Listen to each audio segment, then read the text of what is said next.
Bonjour madame. Bonjour monsieur. Vous savez que vous êtes là pour discuter des solutions qu'on va pouvoir apporter à votre maladie. J'aimerais bien. On a identifié une anomalie sur une valve. Oui. On a envisagé différentes solutions. Vous avez été adressé par votre cardiologue, oui, pour qu'on prenne soin de vous et parce que ça n'allait pas très bien ces dernières semaines, c'est ça? Avec les premières chaleurs, ça commençait à aller mal et je le sens tout de suite venir, vous voyez. Ça fait combien d'années que ça va moins bien? Eh ben, c'est depuis que j'ai été opérée de mon De la hanche. de la hanche. D'accord. Ça fait combien de temps ça alors? C'était en 2012. Donc là, on est encore dans l'évaluation de la faisabilité de la procédure. On va continuer quelques examens ensemble et on verra si on peut aller jusqu'au bout de cette technique et vous la proposer, ce qui pourrait être une solution sans qu'on ait besoin forcément d'augmenter encore les traitements que je crois avoir lu que vous les supportiez mal, ces médicaments, les doses de traitement, on commence à arriver à des doses importantes. Je prenais rien. J'ai l'impression d'être prisonnière parce que je ne sais plus à quel moment ce que je peux faire et pas faire. Ce qu'on appelle une insuffisance mitrale à éclipse, c'est une entité, un cas nosologique qui a été décrit très récemment. Donc une fuite mitrale qui est de tantôt très sévère et puis qui, dans certains bilans intermédiaires, semble avoir complètement disparu. Et c'est des patients qui peuvent être très symptomatiques. Donc après échec du traitement médical bien conduit et des récidives multiples, nous avons décidé chez cette patiente d'aller jusqu'à la chirurgie. Il faut en effet savoir que les quelques cas publiés, actuellement c'est quelques dizaines donc, dans le monde, donc c'est depuis 2007 que cette pathologie est connue, donnent des résultats qui, assez curieusement, sont décevants après chirurgie. Il y a des troubles hémodynamiques dans les suites et une morbimortalité qui est étonnamment relativement élevée pour un simple remplacement valvulaire mitral. Donc chez ces patients, proposer une chirurgie alors que dans l'entre-deux, la fuite mitrale semble pas sévère est souvent délicat. Donc dans ce cas de figure, on a une très bonne indication à essayer de prévenir la fuite avec une technique peu invasive. Le MitraClip est un dispositif qui est une réelle innovation qui permet justement de corriger de façon très efficace une fuite mitrale sans chirurgie cardiaque. C'est une progression majeure avec une sécurité qui est excellente. Toutefois, actuellement, on ne sait toujours pas encore quels sont les patients insuffisants cardiaques qui en bénéficient de façon absolue. C'est pour cela qu'on a besoin de reposer sur une concertation pluridisciplinaire pour être sûr de donner le meilleur traitement aux patients.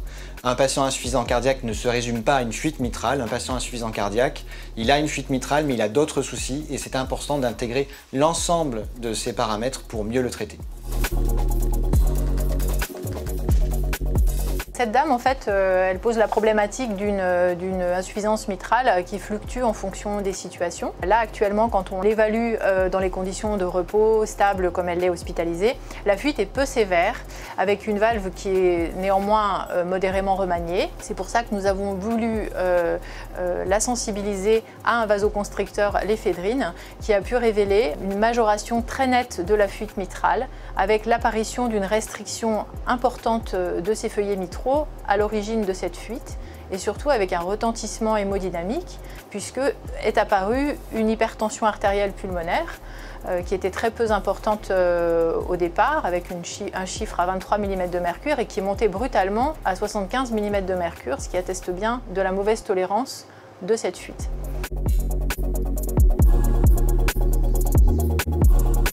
La dernière fois, elle a été reprise tout récemment par l'hôpital à Montélimar qui nous l'adressait pour pose d'un clip mitral. Étant donné l'importance de la fuite, seulement la surprise c'est quand on l'a reçue, la fuite était moins importante comme les fois précédentes. Donc en fait, tout ça est extrêmement troublant et c'est pour ça qu'on a sollicité un peu l'avis de nos experts échographistes. Les réunions multidisciplinaires, ou ce qu'on appelle en anglais Heart Team, regroupent un ensemble de personnes avec différentes compétences.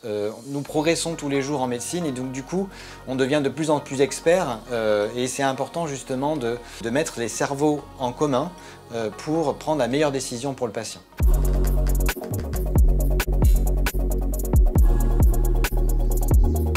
Ce matin, la procédure a été finalement toute simple. La seule limite, c'est que comme l'oreiller de gauche n'est pas toujours dilaté, elle l'est dans la majorité des cas, mais dans le cas de ce matin, elle n'était pas très dilatée. Il est parfois difficile de naviguer à l'intérieur, mais finalement, ce matin, nous n'avons eu plutôt moins de difficultés que ce à quoi nous nous attendions.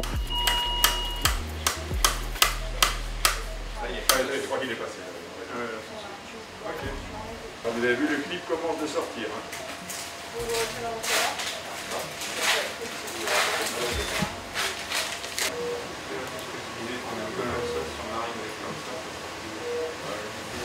Voilà, il est pas mal là, qu'est-ce que vous en dites? Voilà. Qu'est-ce que vous en dites? On essaye de descendre comme ça? On est bien au centre de P2. Hein. Voilà, vérifiez juste que le feuillet antérieur, le bras antérieur est bien fait. Alors, vous nous dites le feu vert pour libérer quand vous voulez.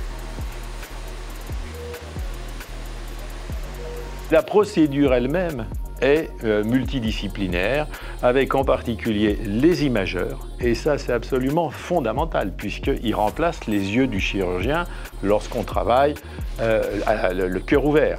Donc, nous sommes très dépendants de la qualité de l'image. Et il est probable que dans l'avenir, les matériels vont faire des progrès et qu'on pourra aller encore plus loin dans les indications de prise en charge du traitement percutané des maladies mitrales. Véritablement, le fait d'être ensemble donne des regards complémentaires et permet d'optimiser la qualité de la prise en charge.